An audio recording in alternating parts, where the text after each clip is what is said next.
Hazreti İsa bu sözlerini qilgandan keyin ko'zlarini arshga tikib mundaq duo qildi.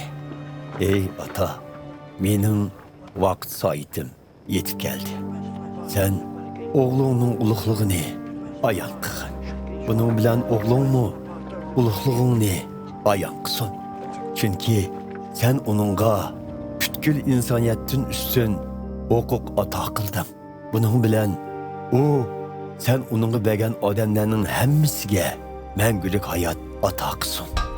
Mangulik hayot bo'lsa, haqiqiy birdan-bir Xudo seni va sen avatgan İsa Masihni tanishtir. Men sen menga buyurgan hamma ishlarni o'rindash bilan sening ulug'lig'ingni yer yuzida ayon qildim. Ey ata, sening yaningga qaytganimda dunyo opirdi bo'lishdan burun biz bahrimon bo'lgan ulug'liqdan meni qayta bahrimon qilgaysan. Sen bu dunyoda menga tanlab berganlarga seni ayon qildim. Bular seninki edi. Bularni menga berding. Bular sening so'zingga amal qildi. Bular sen menga bergan hamma narsalarning seningdan kelganligini endi bildi. Chunki sen menga qilgan so'zlarni ularga yetkizding.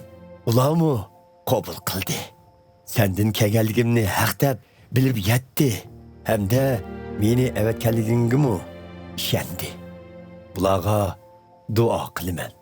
Bu dunyoning odamlarga emas, balki sen menga bergan odamlarga duo qilaman. Chunki ular seninkidir. Meningki seninkidir. Seninki bo'lsa meninkidir. Mening ulug'lig'im ular orqali ayon bo'ldi. Men endi ayrilish oldida turaman. Ularni bu dunyoda qoldirib sening yeningga ketyapman. Ey muqaddas ata, ularning sana bo'lgan sodiqligini saqlag'in. Biz ikkimiz bir bo'lgandek, ularmi bir bo'lsin. Men ular bilan birga bo'lgan vaqtimda ularning sana bo'lgan sodiqligini saqladim. Hem qo'g'didim. Ularning ichida halokat yo'lga mangan kishidan boshqa birimi yo'qolmadi. Muqaddas yozmalardiki, menga saqillik qilgan kishi to'g'riliq aytilganlarning amalga oshirilishi uchun o'shundoq bo'ldi. Mana endi sening yeningga ketaman. Ularning qalbida mening xushallig'im to'lib toshsin deb bu so'zlarni dunyodagi vaqtimda so'zladim. So'zlaringni yetkizdim. Bu dunyoning odamlari ulardan nafratlandi. Chunki men bu dunyoga mansub bo'lmaganimdek, ularmi bu dunyoga mansub emasdir.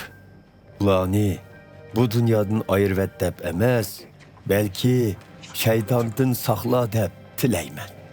Men bu dunyoga mansub bo'lmaganimdek, ularmi bu dunyoga mansub emasdir.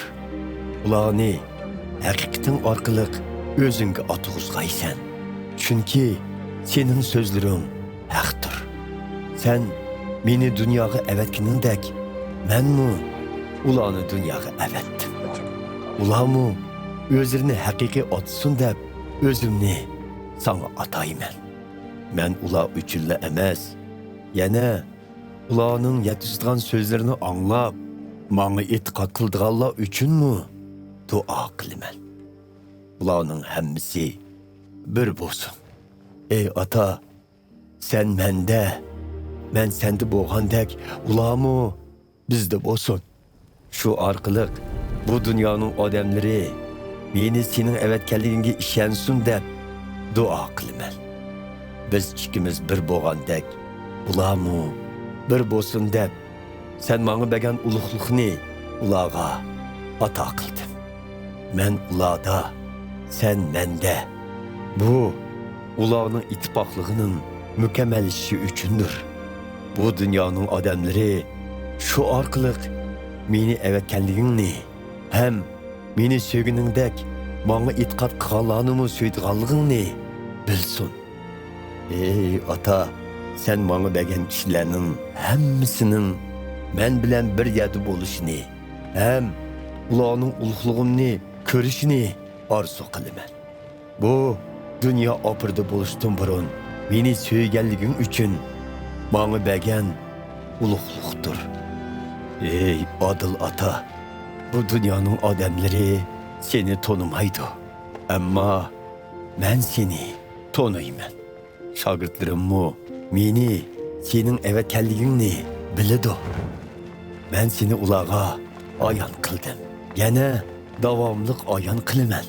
Bunun bilen bana boğan mehir muhabbetin uladı bolsun.